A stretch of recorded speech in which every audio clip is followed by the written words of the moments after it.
moving on to this evening's talk. I'm delighted that we have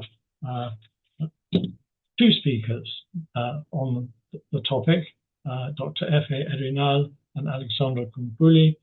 We're going to talk about layered Levantine identities and specifically around the Glavany family. Erünal has a PhD in history and specializes in the economic, demographic, and social history of the Ottoman Empire and its successor states.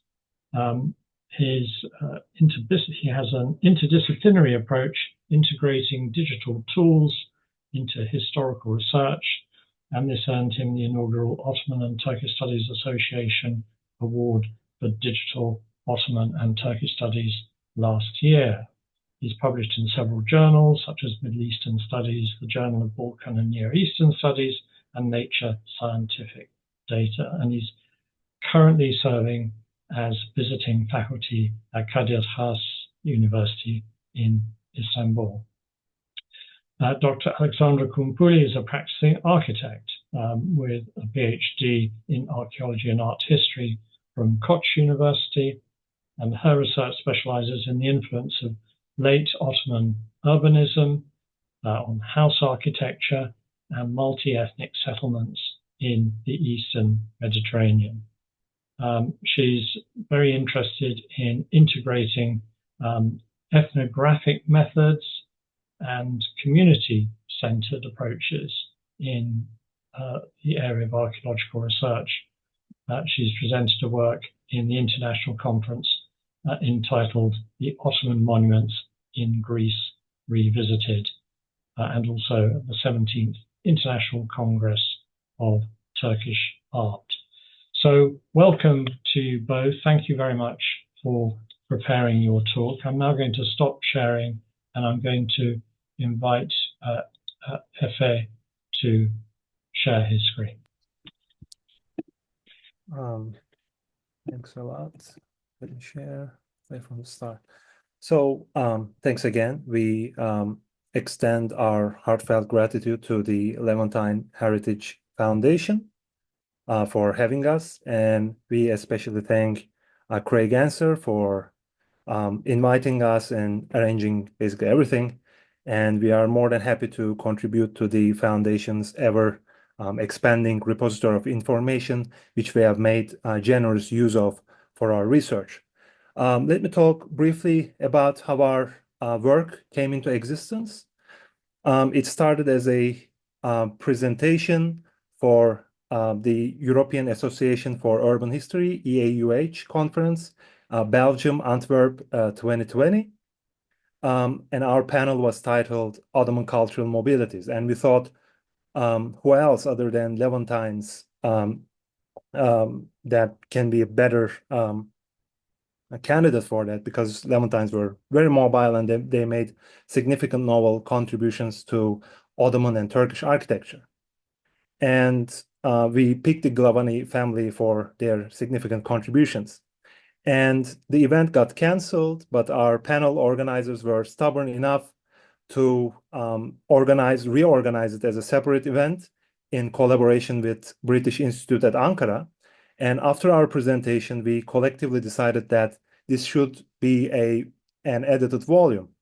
And after a couple of draft and edition exchanges, if everything goes as scheduled, we will have an Ottoman Cultural Mobilities book, which will be out from the Gruyter publications in either 2025 or 2026, the latest.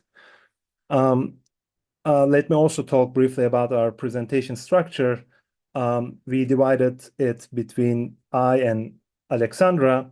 I, as a historian and especially economic historian, will talk about the historical context and family genealogy, and Alexandra, as an architect and architectural historian, will talk more on the family's architectural legacy. And we will start with a fantastic painting that we became aware of thanks to Levantine Heritage Foundation website in the first place. So Alexandra can take over with her introduction.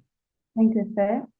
Good evening, everyone. Thank you very much for hosting us here. It's also my pleasure to join you today. And without further ado, I would like to introduce you the topic by discussing this painting, which is on the screen.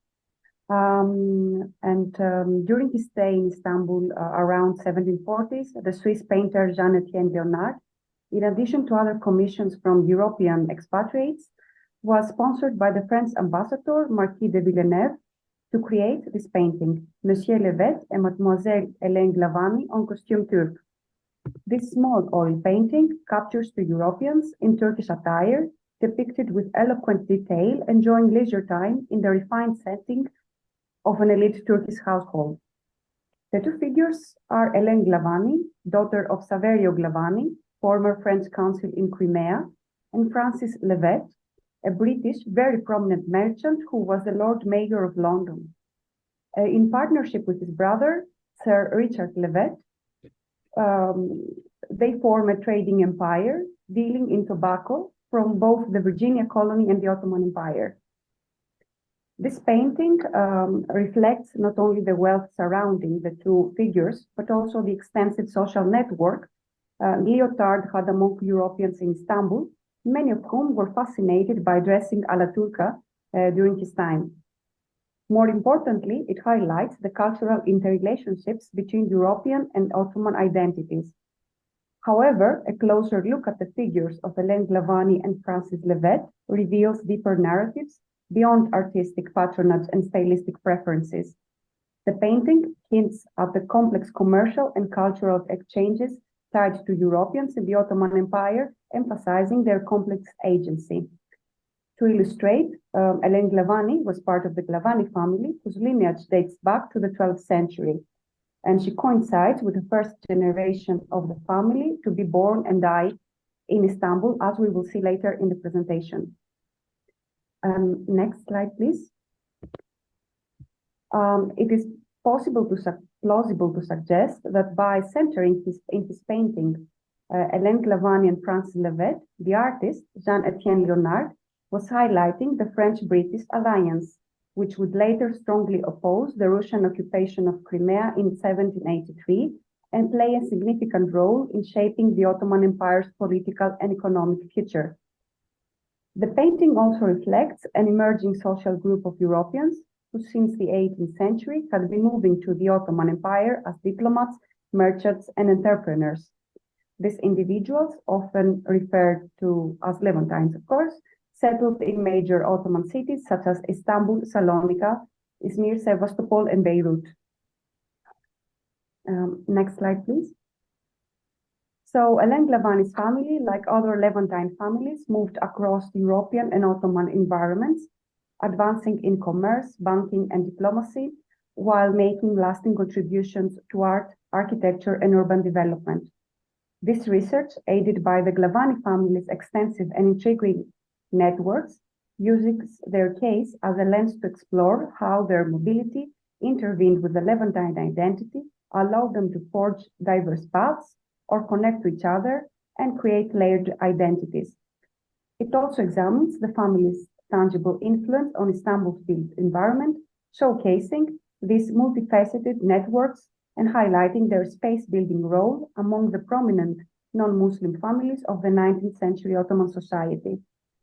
So for our research, we made use of Ottoman archives, apart from the already known publications in English, French, or Italian languages. So we used material from the Ottoman archives that are not published yet, French archives, material from the Ottoman Bank archives at Salt Galata, of course, genealogy databases that were important to track the various relationship between famous Glavany individuals. And of course, we conducted fieldwork in Galata, Pera, and Üsküdar in order to detect the buildings that were related directly or indirectly with the family members in Istanbul. So I will continue with the historical parts and the description on the relationship between the various Glavany members and the way the family emerged in the 19th century Istanbul. and Ottoman Empire. Thanks. So the painting reflects the family's influence near peak of their power, but they had a huge, rich history backing that. So the Glavany family's roots extend far back in time, and the earliest evidence shows that they had Kiot or Kian origins from the mid 12th century. They were part of the Genoese Roman Catholic nobility, and they were initially known as Glavanini. And strategic marriages and partnerships shaped their influence over generations, but they maintained a mobile Levantine identity, especially after the mid 16th century. And there is a reason why, because the Ottoman Empire was at its peak in terms of power, and the French, the British, and the Dutch had more interest in Levant trade. One key event was the establishment of the Franco-Ottoman alliance in 1535, which led to the establishment of a permanent French embassy in Istanbul and enhanced trade privileges. So the Levantine families, like the Glavanys and others in Chios, started taking consular roles. They became more and more influential in Istanbul and Anatolian diplomatic and economic circles. And the Ottoman conquest of Chios in 1566 led to British and French consuls relocating to Izmir, hence starting the family's growing influence in the Ottoman Empire. The very first person in the family genealogy with an occupation or with full name is Giovanni Battista Glavany from around 1600s. And there is a reason, because the Florentines actually occupied the island of Chios in 1599 for a brief time, but the Ottoman response was very harsh. So many records and buildings were destroyed. So Giovanni Battista Glavany was married to Cornelia de Campis, who, as most of you know, were part of another prominent Levantine family. Cornelia's father, Jean de Campis, was a musician in King Louis XIII's chapel and later became the French consul of Chios. His son, although he didn't leave an economic or diplomatic trace, he probably carried on the family's commercial legacy, but his sons, Jean-Baptiste, Bartolomeo, Saverio, and his daughter Simonetta played key roles in expanding the family's economic and political ties. So, of the two sons, Jean-Baptiste and Bartolomeo were commercial agents. They were traders. Jean-Baptiste served as honorary dragoman for the Dutch consulate to hold Dutch legal and commercial privileges. And the brothers collectively oversaw the manufacture and bulk purchasing of mohair fabric and yarn made from the famous Angora goats. And the only daughter of Giovanni Battista Jr., Simonetta, she was married to Antonio Castelli of another notable Chian Levantine family in Izmir. So the family were active in different parts of the empire. But perhaps the most interesting member was Saverio or Xavier Glavany, who was Helene's father. Helene was the woman depicted in the painting. Saverio was married to Margherita Fabre, daughter of prominent French Levantine tradesman Ignace Fabre in Istanbul, and he was tasked by the French ambassador in 1719 to explore a commercial consulate in Trabzon on the Black Sea shore.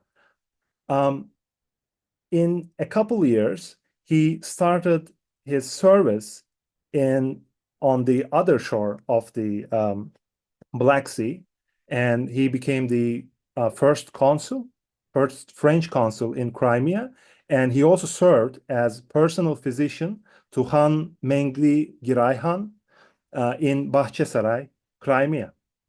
And as an exceptional figure, he also collected manuscript for the Royal Library in France, focusing on Armenian and Karaite Jewish texts.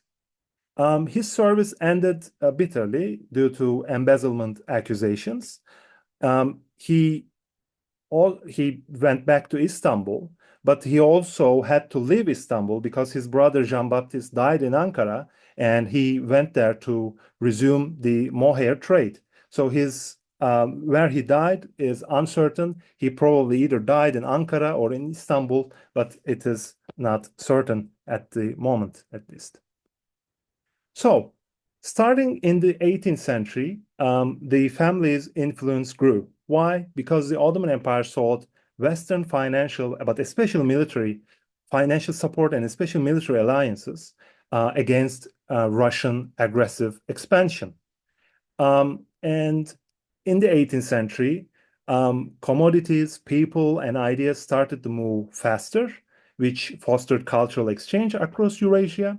And the Glavany's started to establish their headquarters firmly in Istanbul amid rising Western economic hegemony. And they still maintained complex marriage networks and diverse business locations across the empire. So, again, coming back to Helen. So, Saverio's children were the first generation born and died in Istanbul. And as far as we know, he had one daughter, Helen, and two sons, David Theodore and Ignace. So Helen Glavany, she was married to Honor Pellicot, who was a deputy of French Parliament, and he was also a prominent merchant in French Levant Company. And the French, especially in the second half of the 18th century, dominated the Levant trade by doing over 60% of overall trade in the region.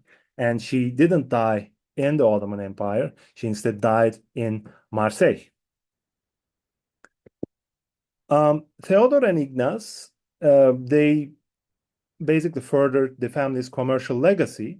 Theodore secured privileges as a dragoman for the Dutch consul in Izmir, and Ignace, although we don't know what he did specifically, but we have his baptism and burial records. He was baptized at Saint Mary Draper's Church, and he was buried at the Dominican Church of Saint Pierre and Saint Paul in Beyoğlu. So he died, and he was born and died in Istanbul.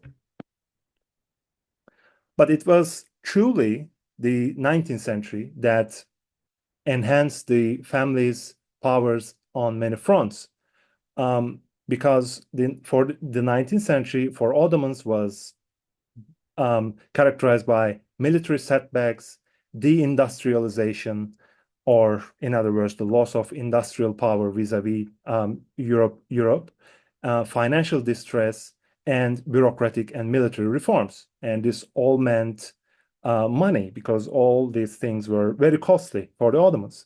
So the Ottoman state started to increase its dependence on non-Muslim merchants and financiers because of their centuries-old, well-established connections with European economic circles. And Levantines expanded their roles in the 19th century amid fiscal crisis and increased domestic borrowing by capitalizing on foreign privileges. So they were acting on behalf of the Europeans, but they also had their privileges in the empire. Levantines became essential mediators for financial transactions and negotiations with European powers, and they established close ties with bureaucrats and European financial circles.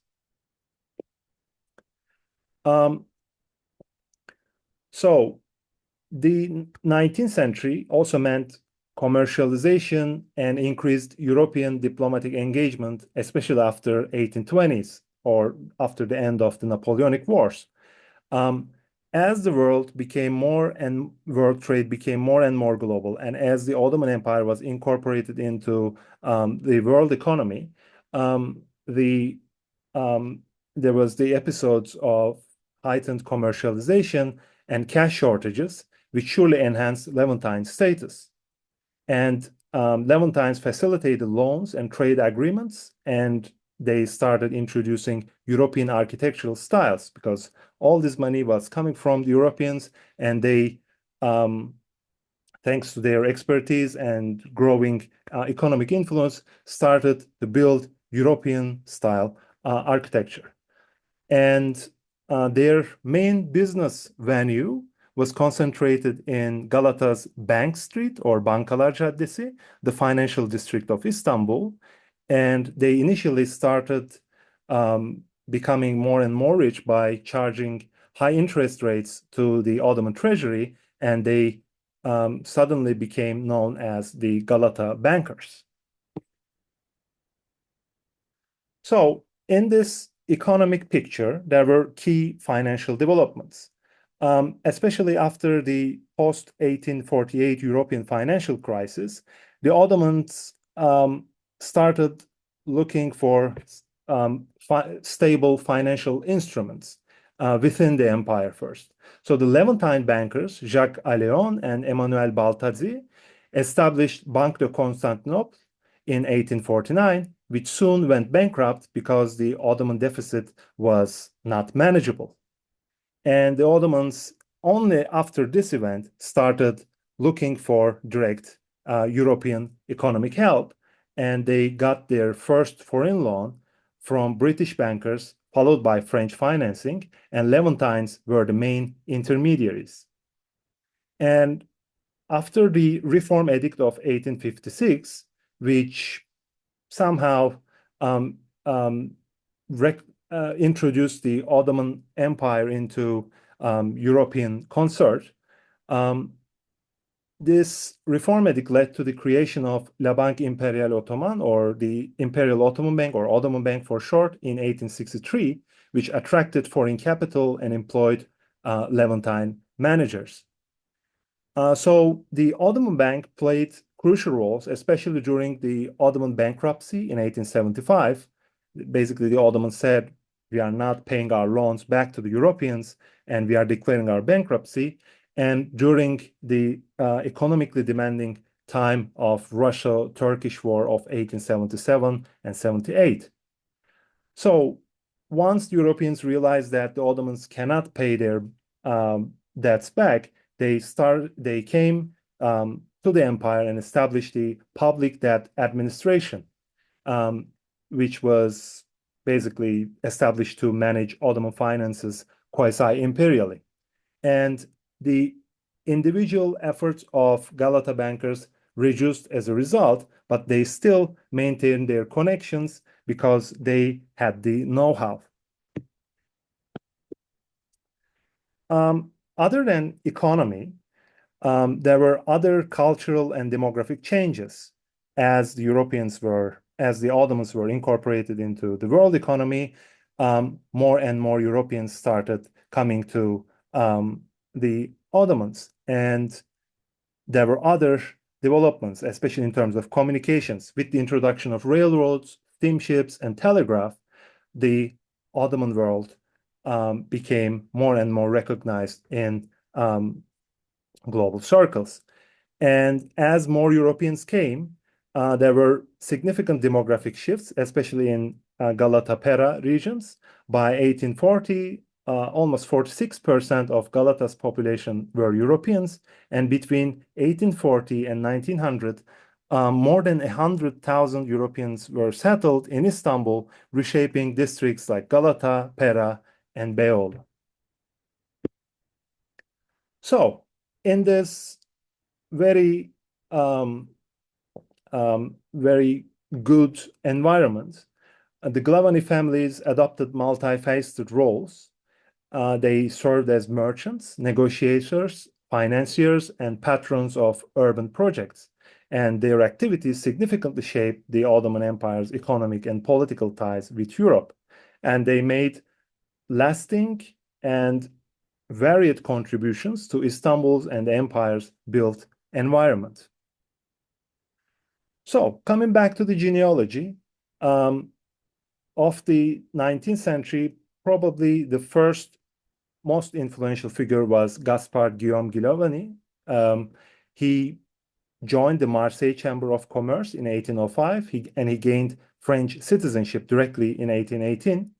And he was a key agent for the Ottoman state, for he supplied vital materials during key historical events, including Russo-Ottoman War of 1806 to 1812. He provided the very essential tar for the Ottoman Navy. During Sultan Mahmud's military reforms, he delivered pig iron and Russian iron ore. And during the Ottoman-Russia War of 1828 and 1829, he sourced provisions from Austria when Moldavia and Wallachia, which were the grain reserves of the Ottoman Empire, were occupied. And he also delivered British rifles for the army, thanks to his widespread networks. So Gaspard has had a large family, and perhaps of the Glavany's, the most well-known figure was his son David Theodore Michel Glavany, or David Glavany, as he was known. He was a prominent banker. He was awarded the Ottoman Order of the Mecidiye Medal in 1846 for financial negotiations in Tripoli after the Ottoman state basically reoccupied its province of Libya and established direct control there in 1835. But more importantly, he served as the French representative in the Crimean War Loan Commission in 1854, collaborating with Dimitri Revelaki, another Levantine representing British interests. He also oversaw the construction of a Christian orphanage in Mount Lebanon in post-1860 conflict, and for his efforts, he earned the Chevalier de la Légion d'honneur medal.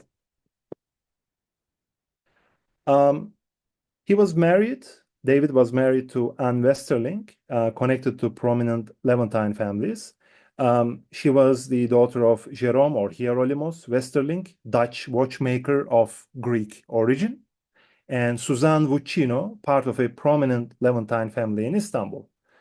And Anne purchased land in Galata shortly after marriage, and on top of this land, David built the Glavany Han, or Inn, a hub for lawyers and bankers.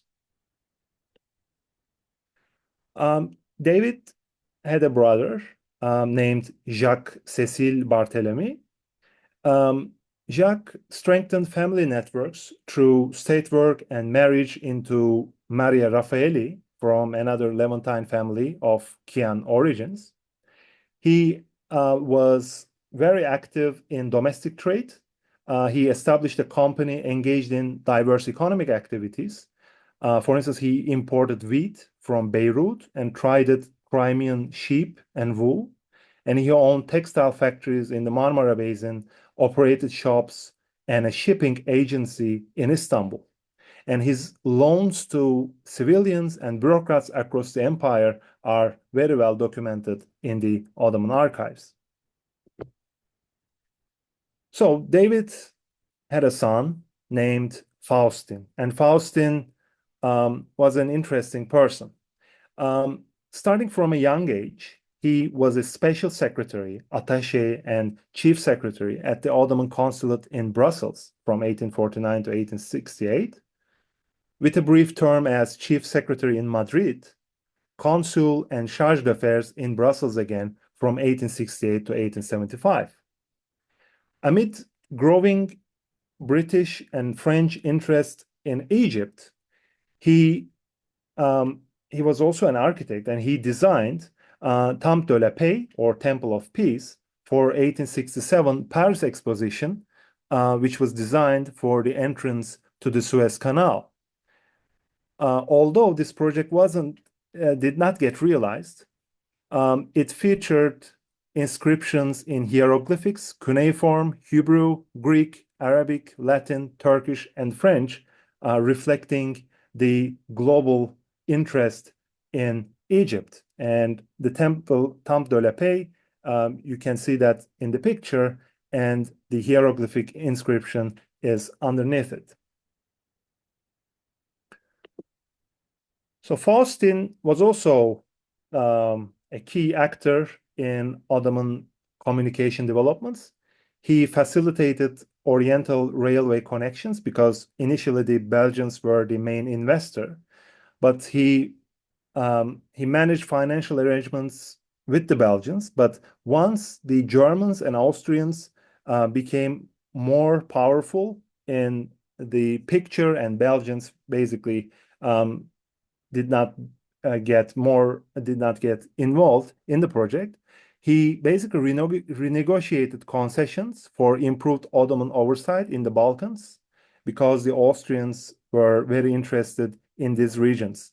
So he made sure that the Ottomans had more control than the Austrians and the Germans.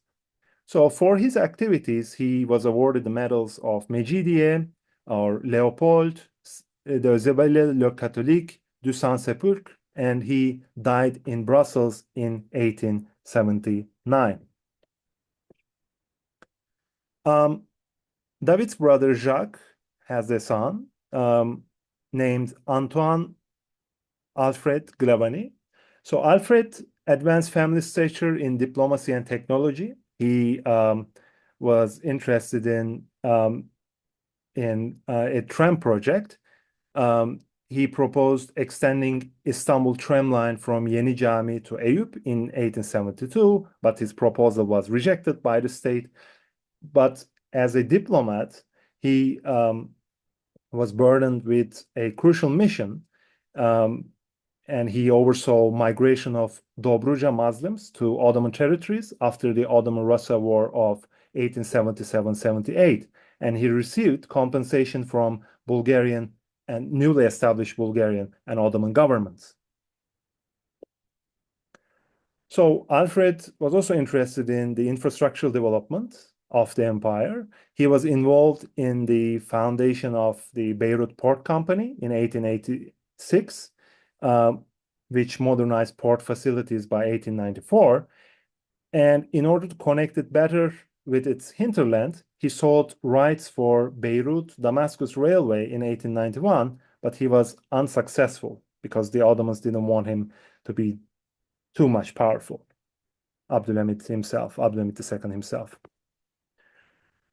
So we talked about the Ottoman public debt administration. Basically, Europeans came and they managed Ottoman finances.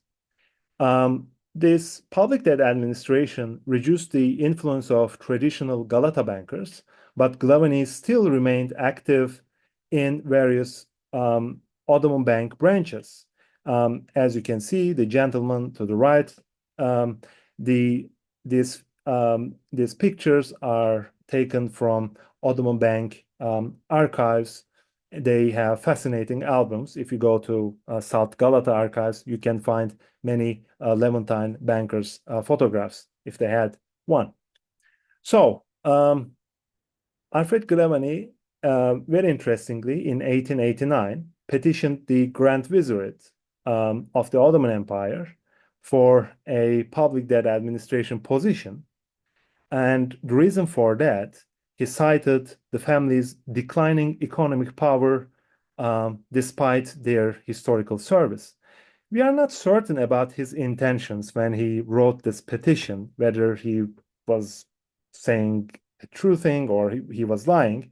Probably he was not saying the truth, but the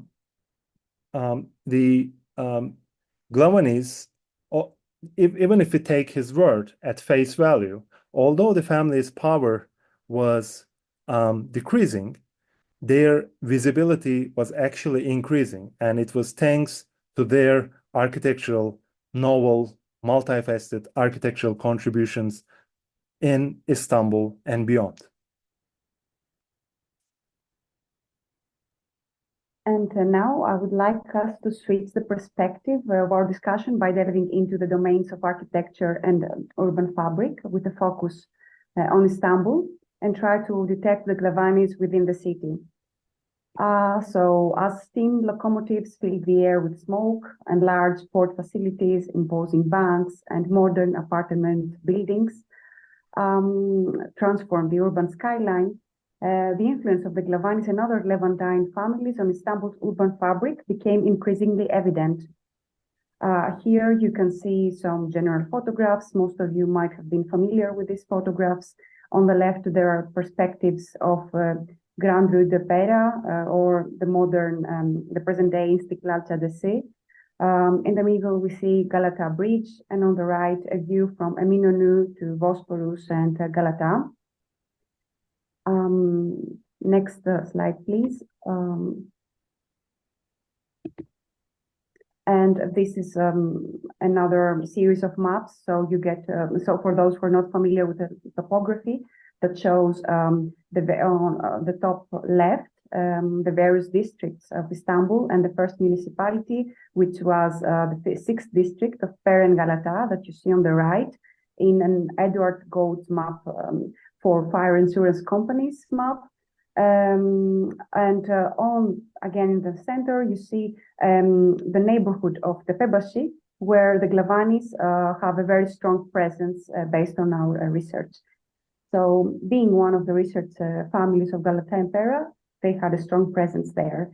And the Glavany name, although has been associated with only two particular place names, such as the Glavany Street or Kalavi Street, a variant of Glavany, and the Glavany apartment, a deeper research into intrafamiliar relationships, succession of project commissions, renovations, and residences suggest that the Glavanis and various other individuals or families were connected not by chance, but by network of social affiliations and overlapping architectural legacies that defined the urban fabric of late Ottoman Istanbul. Next slide.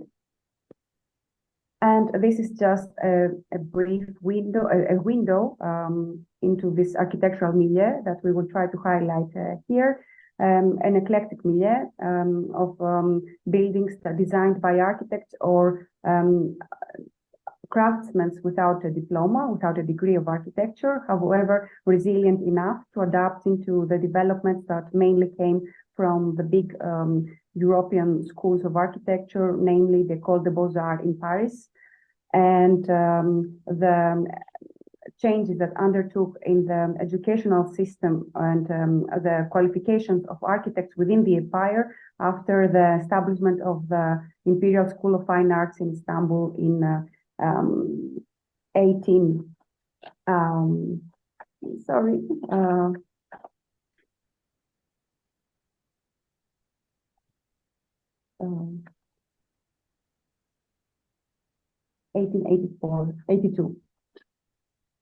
Next slide, please. And adding, and the only remaining property in the Tepebashi region, still named after the Glavany, is the Glavany apartment. It was built in 1896 on Tom Street, while its architect or builder is unknown. However, it reflects the architectural innovations of its time. The quite tall 7-story apartment building features symmetrical and generally austere facade, and it has 2 3-story bays flanking a central axis and is adorned with balconies and numerous windows, framed by lowered arches and moving frames, topped with pendiments and decorated with elegant floral motifs. All these legal details, morphological details, contribute to a neoclassical aesthetic favored by clients of various ethno-religious groups residing in Istanbul, and not only by Greeks, as it's commonly considered. And although no members of the Glavany family reportedly lived in this apartment, it is still part of a broader neighborhood where the family presence is documented. For example, Albert Glavany lived in the Sörgard Malad apartment on the same street. Additionally, the apartment's proximity to Kalavi Street and the former Glavany wooden mansion, now the site of the Grand Hotel Londra, further highlights the family's close ties to the Tepebashi neighborhood. Next slide, please. So we see in the gold map the Glavany Street highlighted, and a view of the Glavany street, and quite close by it is the mansion of the Glavany apartment. And adding another layer, please, next slide.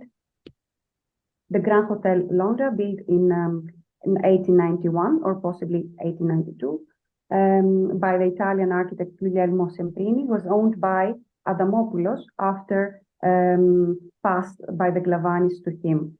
And Adamopoulos also owned apartments. And next slide, please. And he owned apartments in the region, such as the Adamopoulos apartment, which hosted Richard Glavany's business on the Damas-Hama railway project. And Richard's office connects to the financing network that enabled the railway extension between Beirut and Damascus that I explained before, and eventually reaching Hama in 1902, aligning with Alfred Glavany's project and the regional infrastructure, as well as the latter's daughter intermarriage with Lebanese Fresh family, emphasizing on the Glavany's embedded presence and influence in Tepebashi. Next slide. And with that said, the Fresh apartment, prominently located at Sishanet Square, is one of the most renowned buildings associated with the Glavany's. Completed in 1905 by the Greek architects Konstantinos Kyriakidis and Alexandra Neokosmos, or Yenidunia, this building symbolizes the connection between elite families from once distant Ottoman geographies and historical Levantine ports. It also presents the convergence of modern eclectic architectural currents and styles in Istanbul within an ever-globalizing content. The owner of the apartment was Selim Maxime Pierre Fresh, a physician from a prominent Beirut Maronite family who fled the 1860 civil conflict in Mount Lebanon, married since 1884 to Alfred Glavany's daughter, Sophie Angèle Pauline Glavany. The wealth the project presents also represents the convergence of various political and economic interests. In fact, the Glavany's role in Beirut and positions in the Ottoman public debt administration share common elements that Selim Fresh and Pauline's marriage can explain.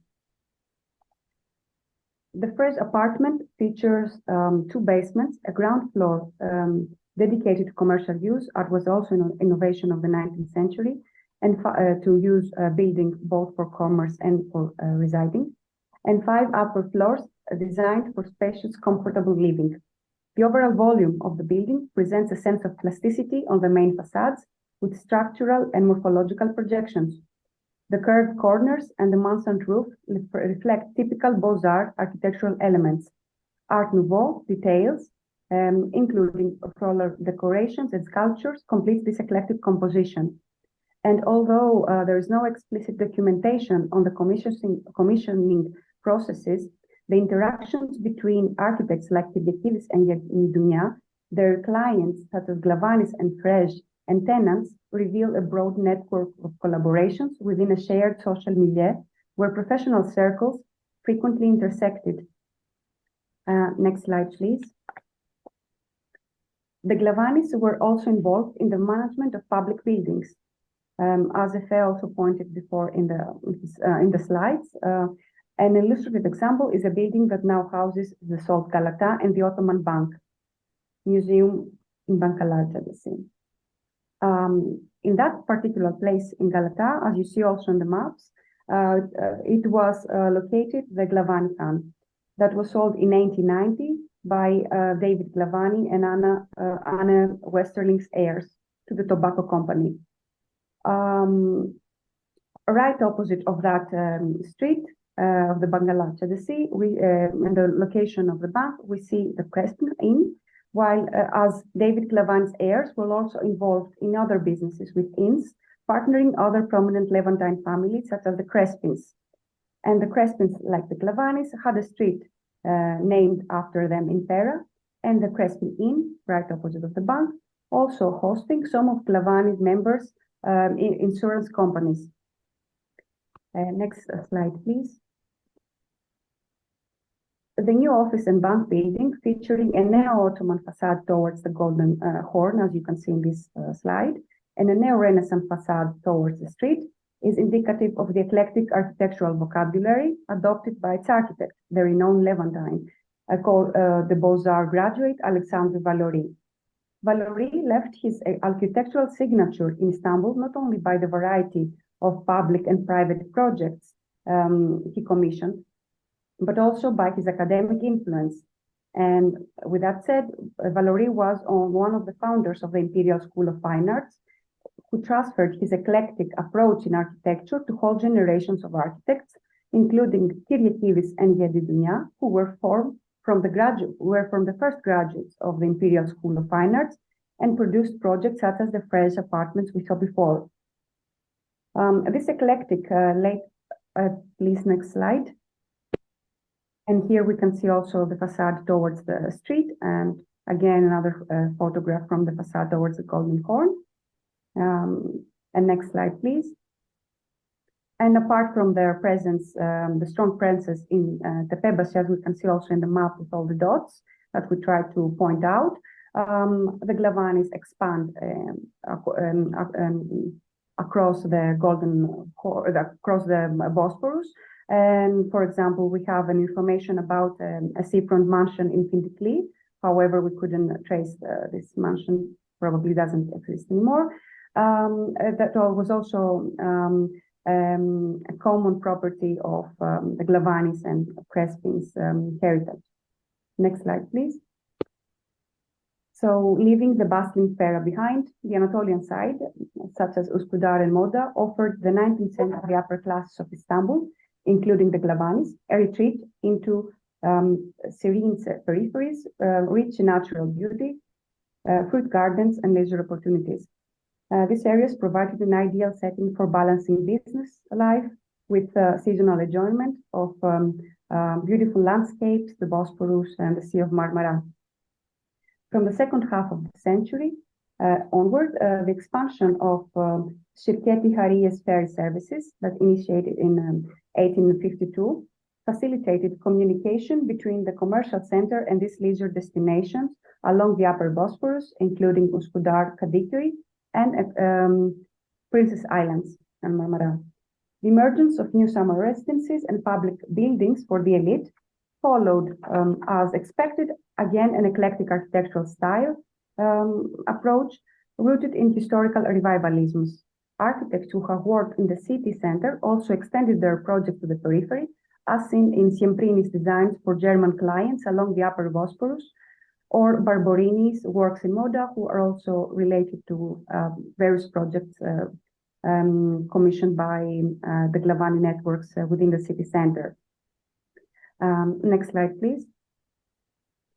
In Moda, alongside a few Muslim families, many Greeks, Armenians, Levantines, and a significant number of Germans built their mansions and summer houses. While some of these structures remain today, such as the neoclassical Mahmud Mukhtar Pasha Kiosk and the neoclassical Mr. Dawson's house, many impressive residences are known only through photographs. For instance, the mansion of a German wool, characterized by its distinctive protruding cross roof supported by carved timber corbels, high chimneys, and a Gothic church-like spire manifest the wealth of its owners and their architectural taste oriented towards North European styles. In the last quarter of the 19th century, the Glavanis erected as well a grand summer residence in Moda in the region. Information about the house, we can extract this information only from this photograph we have via your institute, the Levantine Heritage Foundation. And the facades depicted here are organized into the two distinct sections. The ground floor, covered in stucco, probably referring to the assistants of the house, and the upper floors, while very prominent place hold the two protruding corner volumes that conclude in steeply peaked roofs, which extend from the main structure and form pointed arches created by a timber framework. This design highlights the balconies of the rooms beneath the roof, also something new in the living styles of the 19th century, the late 19th century, giving the house an overall impression reminiscent of, again, Northern European house architecture. Next slide, please. And further along Uskudar in Kandili, an area that was envisioned for Arudin's ambitious Kandili-Rumeli-Tsar bridge project in the early 1900s, emerging merchants and bureaucrat elites constructed their seafront mansions known as yalı. Among these was the Glavany mansion, a bit behind the front, yet situated on a hill that offered an unobstructed view of Bosphorus. This location held personal significance for the family as it was both the birthplace and final resting place for David's generation. Similar to the mansion in Moda, the house in Kandili stands free on all sides in a spacious plot, complete with a well-curated garden. This residence features 4 floors, is symmetrical, and there's an emphasis in the central axis.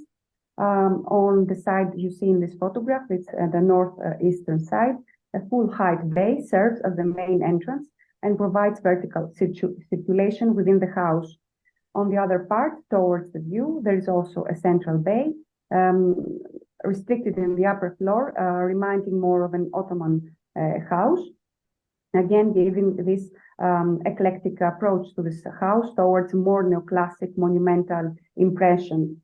And although there is no confirmed information about the architect of the house or the reasoning behind the stylistic choices, it is not far-fetched to suggest that for neoclassicism was favored mainly for public buildings, such as banks.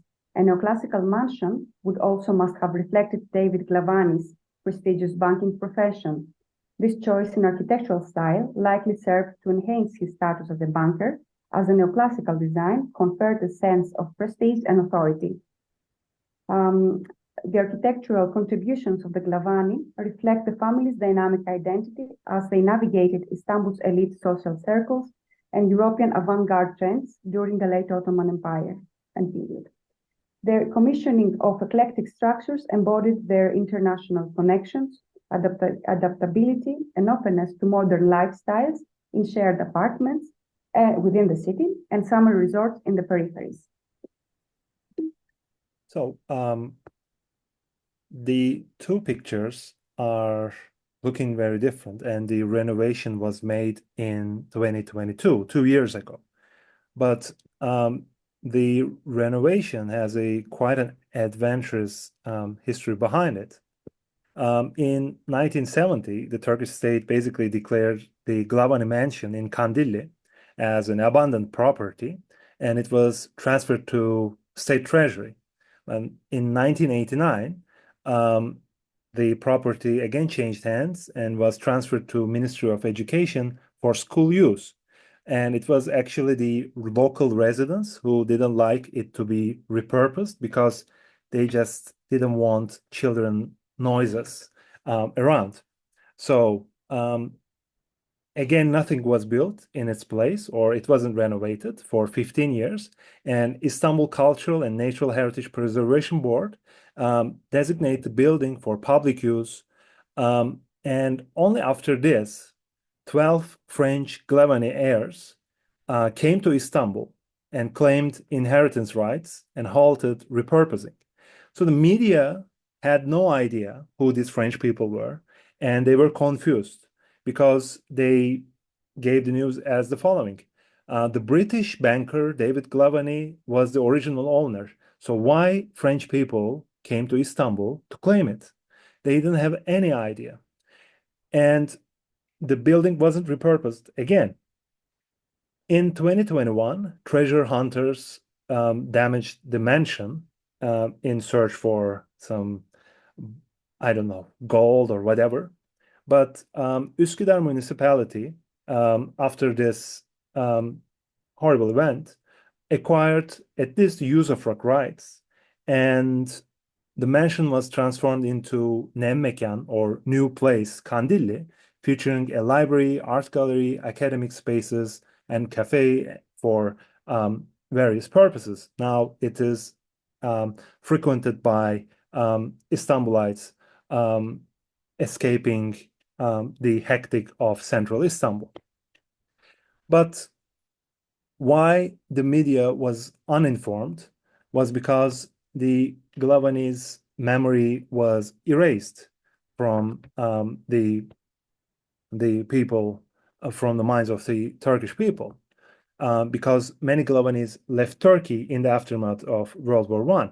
Even today, the renovated building mentions only family by its name with no additional context. But a little bit of Googling might help, because even if you type Glavany, these very influential people brought with them their well-established networks and their fortunes to France. And I'll give two key figures. One was Roland Elie Adrien Glavany, or Roland Glavany for short. He was a French aeronautical engineer and lieutenant general in the French Air Force. He took commanding roles during World War II and the Algerian War, and he served as leaders in Air Force academies and in Air Force bases. And he was most notably the first European pilot to break the sound barrier in 1958. And for his efforts, he was, like his predecessors, awarded the Grand Cross of the Légion d'honneur. And Roland's son, Jean Glavany, he served as cabinet head in the French Parliament from 1981 to 88 under President François Mitterrand. And he served as Minister of Agriculture from 1998 to 2002. He is currently an active member of the French National Assembly from Haute-Pyrénées, and he again was recognized with the Légion d'honneur. So, in conclusion, the legacy of the Glavany family is understated in Istanbul and beyond. Their contributions are largely unrecognized because, first, there are no family members residing in Istanbul, and their legacy left for Turkish people very confusing remarks, and no one brings the pieces together as we did. But still, their baptism and burial records and tombstones are preserved in Chios, in Istanbul, Izmir, and other Ottoman cities.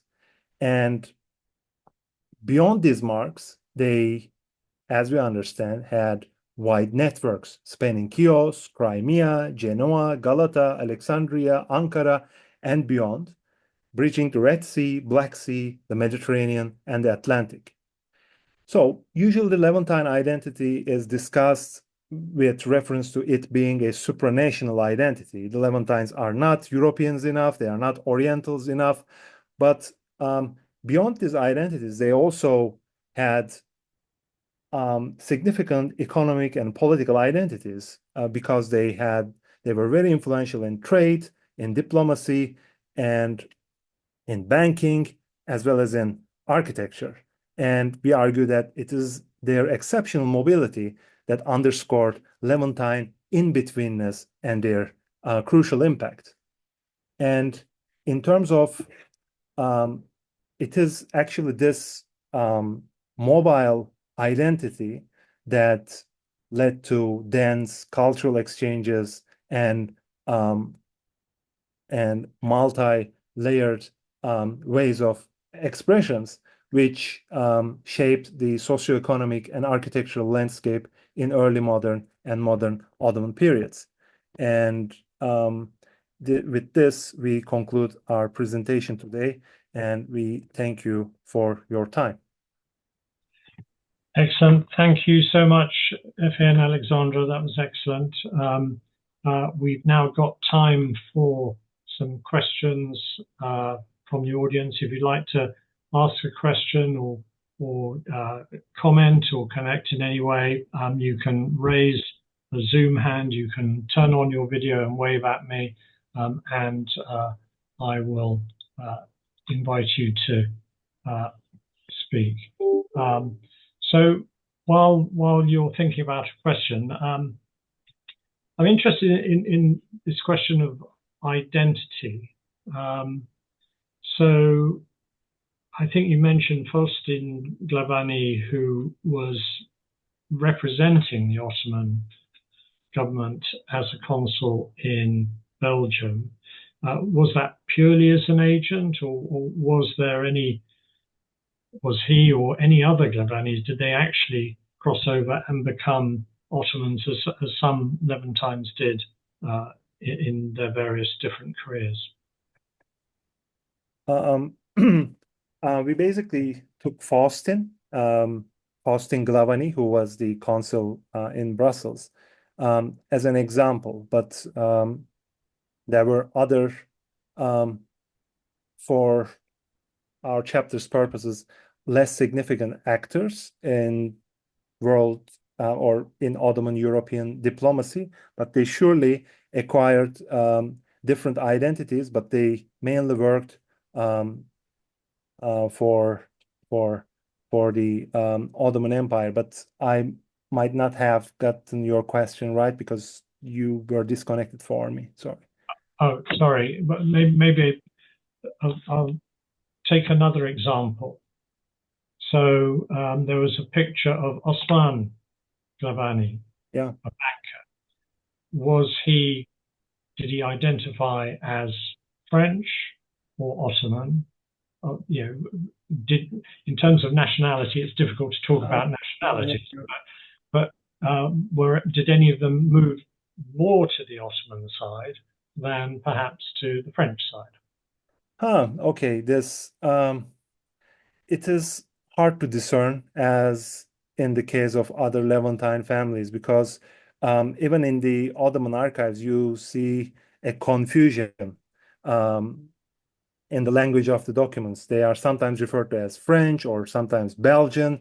At this, from the Ottomans' perspectives, they are looking and acting like a foreign agent, but as long as they were working for the Ottomans, they were Ottoman enough for the state. But it is hard to discern that, because they didn't, at least we haven't found any sort of a autobiography from a family member. We cannot say for sure whether they purely identified as Europeans or Ottomans at this point. But it is a very provocative question. I think we should reconsider our evidence in light of that question. And maybe a sort of follow-up question. I wasn't clear how much access you had to family archives and speaking directly to family descendants. Were you able to do that? And if you did speak to any, do they still recognize their Levantine heritage? Most of our work was conducted during COVID times, but we tried to expand our knowledge on the family as much as possible. And we tried to communicate certain members of the family, but we couldn't get, unfortunately, any response. And Craig thankfully asked us if we can connect Glavany members himself. And we, of course, said yes, it is a very good opportunity. But his conclusion is also that the family is not so much interested in their early family. But maybe after our chapter, their mind will change. But surely at this point, we couldn't contact them, and they don't seem very much interested in their origins, especially in the Ottoman Empire. Thank you. Any questions from the audience or comments? Is there anyone there who is related to the Glavany family and may know a bit more about that? No? Question for Alexandra, if I may. So Wallace, did you want to say something? Yes, I want to say something. My family was not related, but on friendly terms with the Glavany in Istanbul. And as a teenager, I remember visiting the three Glavany sisters in Ayaspasha. And I remember the name of one of them, but I don't remember the name of the other two. And they were not married, and I thought that that was the last generation of the Glavany's. And I was very, very interested to find out that, that there are so many descendants in very important positions. And I want to thank Alexandra and Efe for this very, very interesting presentation. Do you happen to know about you have a genealogical tree, I suppose, and that would have been in the years 19, they would have been born in 1910, 20. So I was wondering, I'm trying to remember the names. So we are very glad that we at this came this close to the family, but the family has, of course, over the years has had multiple branches with so many members, and it is thanks to their baptism and burial records that we have very well detailed genealogies that we came across on genealogy websites like Geneanet and Ancestry. But we cannot, at this for the moment, put our finger on a specific member. But if you can give us more details, but even like 1910s, 1920s is enough, because we can search at least in those databases who were born or who died in those years. But even if there is such a connection, that we will be more than happy to at least share our information with the descendants of the Glavany's. Thank you. And I have one more question. Sure. In your research, did you come across the name Tubini?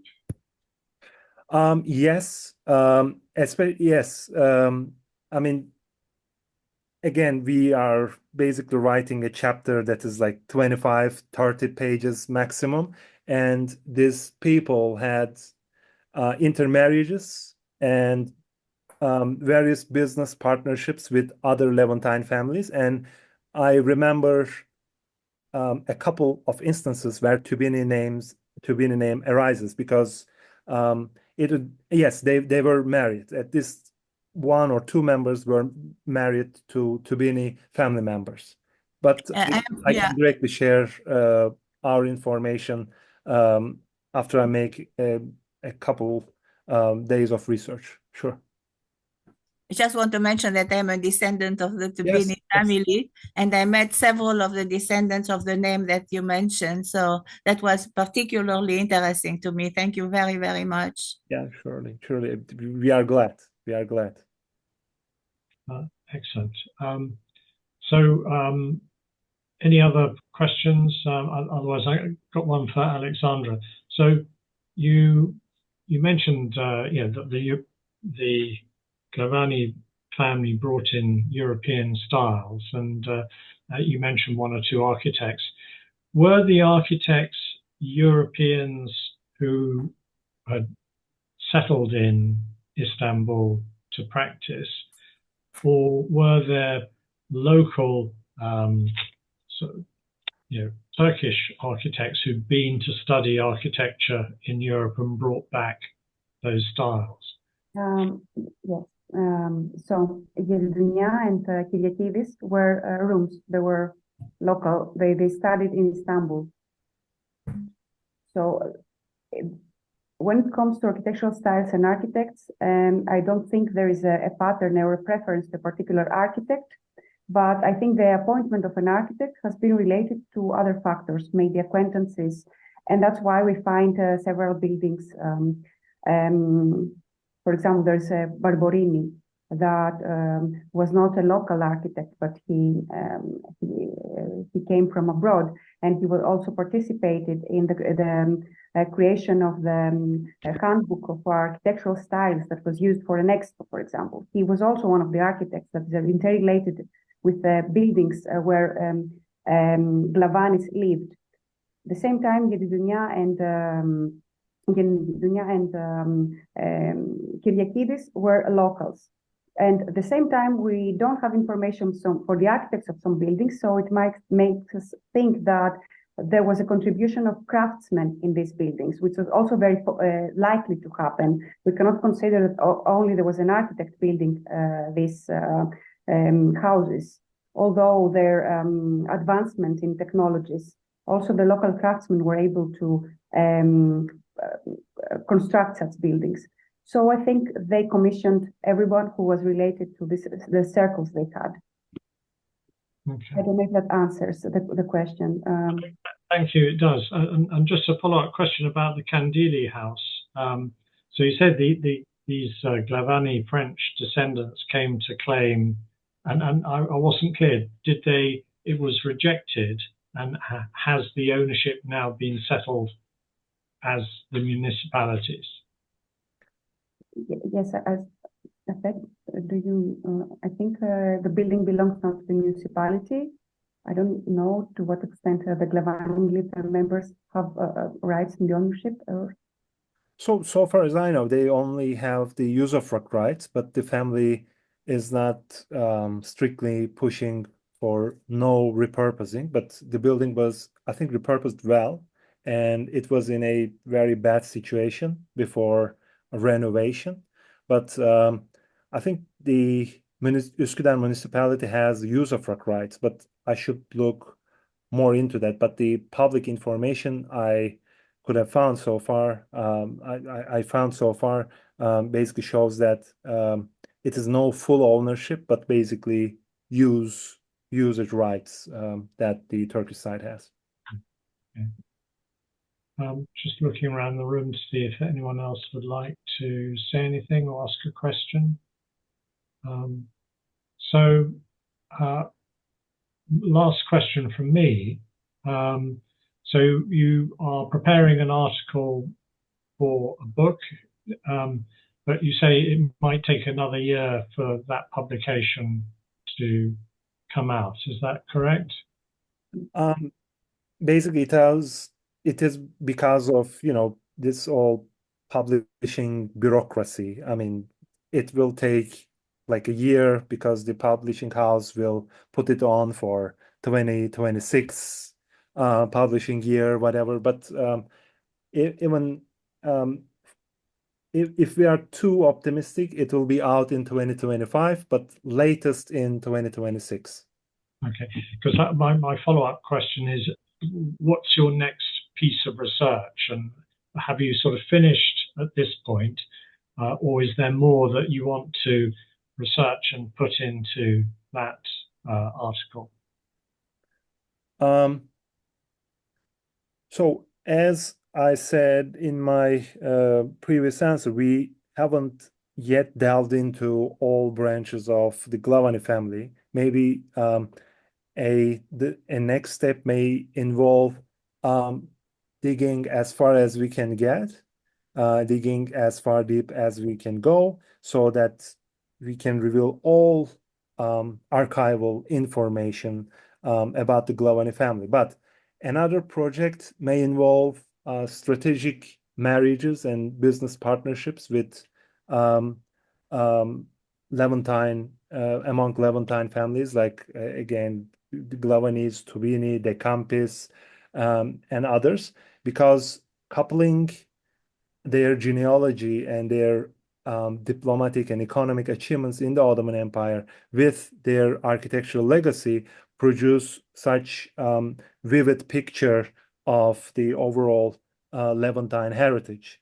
So either we will go deep into Glavany legacy, or we will focus on strategic business partnerships and marriages, because there's a lot of potential to be tapped there. And also, you consider that all this information have also an imprint in the city. So if you locate all these intermarriages in the city, where these people lived, what kind of projects they commissioned, and where. So if you put, when you saw on the map, when we put all these dots on the map, we saw that they are really occupying Tepebashi, the Glavany family. So it's a different information just to give the genealogy and the intermarriages and different story also to locate it on the map and see in which neighborhoods they had the controlling role, an important role, and how, to what extent they participated in the change and development in the city, and what kind of neighbors they were, what kind of proprietors they were. So we have this ambition also to extract as much information we can and locate them somewhere and see what kind of a presence they had in the space. I think this is a very important area, and it's one that we've seen with one or two other researchers that we know. The next level of understanding of the interconnections between the families, between family to family, business to business, property to property. How are they connected? And also spatially within the city. Very interesting. It's a piece of work which I hope we might be able to help with, particularly if you pick on particular family branches. This is sort of information we can put out to our network and see what comes back. I'm intrigued that we don't have more contact with Glavany family members, and it would be wonderful if through your work we could help achieve that. Yeah, thank you very much. Once we heard from Craig about this event, once we heard his invitation, we immediately thought that this is a good networking opportunity with other Levantine family members, and we will be more than happy. We'll be extremely happy if we can contact directly with a Glavany descendant, and this is a very good platform for us. Thank you very much. And I would like to add something maybe related also to your very first question about identities. So 19th century, especially in the Ottoman Empire and in Europe, there is this, there are the revivalisms. We are talking about eclecticism, but this is not only in architecture, it's the whole milieu of an eclectic milieu. Like people travel, people can bring forward their ideas. So talking about mobility, Levantines, people who move in different countries and different continents, and they can bring their ideas and show, depicted also in their space, in their neighborhood. This is something very important when we're trying to understand what kind of late Ottoman Istanbul we're talking about, or what kind of a late Ottoman empire we're talking about, or Europe in the 19th century, to understand how these mobile people bring their ideas and their impressions and their experiences in their space and the way they are living and interacting with their partners. Yeah. And we're bringing all these pieces together to come up with also a general opinion and an idea about such concerns. I agree. And with the diaspora, this is a global exercise, really. Exactly. You also, I'm really sorry. And also you asked about how they felt, and the fair talked about how they were perceived by the Ottoman state, or how they were perceived by their locals. And I think this is part of the reality diaspora person experiences. This person is considered always as the other, to their own country and also to the place they are residing. So they can be everything at the same time, depending who is the person they are talking to and the environment they are in. And very true, and we see this, in so many other families and descendants and areas. I see our time is up. I'd like to thank you both very much for all your hard work and for presenting it this evening. for our audience, thank you for attending. Now, we will be following up with Alexandra and FA and inviting them to do a written interview where some of these areas will be explored in more detail. So we'll let you know when that is up on our website, probably in a few weeks. And I do hope that we will have a further opportunity to learn what you find out before too long. Anyway, thank you very much Thank you indeed. very much for hosting us. Thanks very much for this chance. We're very glad. Okay. Goodbye. Okay.